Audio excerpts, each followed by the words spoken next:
আসসালামু আলাইকুম রহমতুল্লাহি ওয়া আজকে আমরা মাদের হরফ দিয়ে উচ্চারণ করা শিখব। মাদের হরফ হচ্ছে তিনটা।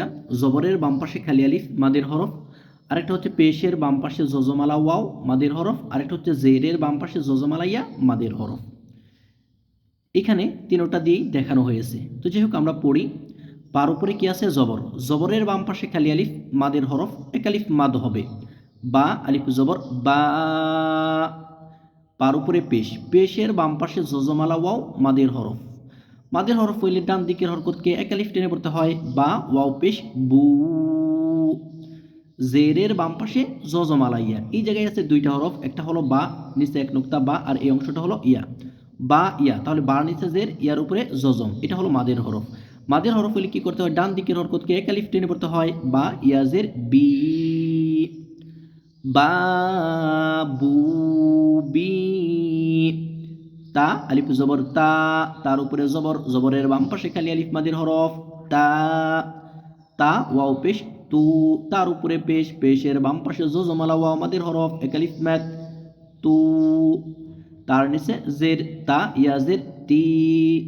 জেরের বাম পাশে জজমালা ইয়া, এই জায়গায় ইয়ার উপরে জজম হবে।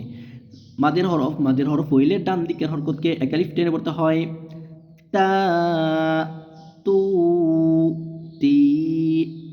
সা, সার উপরে জবর, জবরের বাম পাশে খালি আলিফ মাদের হরফ এক আলিফ ম্যাদ সা আলিফ জবর সা। সা ওয়াও পেশ সু, পেশের বাম পাশে জজমালা ওয়াও মাদের হরফ সু। সা ইয়াজের সি, জেরের বাম পাশে জজমালা ইয়া মাদের হরফ এক আলিফ ম্যাদ সা সু সি। হা আলিফ জবর হা, জবরের বাম পাশে খালি আলিফ মাদের হরফ হা। হা ওয়াও পেশ হু, পেশের বাম পাশে জজমালা ওয়াও মাদের হরফ হু। হা ইয়াজের হি, জেরের বাম পাশে জজমালা ইয়া মাদের হরফ হা হু হি। খ আলিফ জবর খ, জবরের বাম পাশে খালি আলিফ খ ওয়াও পেশ খু, পেশের বাম পাশে জজমালা ওয়াও মাদের হরফ খ ইয়াজের খি খ খু খি। র আলিফ জবর র, এক আলিফ মাদ র ওয়াও পেশ রু, এক আলিফ মাদ র ইয়াজের রি, জবরের বাম পাশে খালি আলিফ, পেশের বাম পাশে জজমালা ওয়াও, জেরের বাম পাশে জজমালা ইয়া মাদের হরফ র রু রি। তো মূল কথা হলো আপনাকে সবসময় খেয়াল করতে হবে জবরের বাম পাশে খালি আলিফ আছে কিনা, পেশের বাম পাশে জজমালা ওয়াও আছে কিনা, জেরের বাম পাশে জজমালা ইয়া আছে কিনা।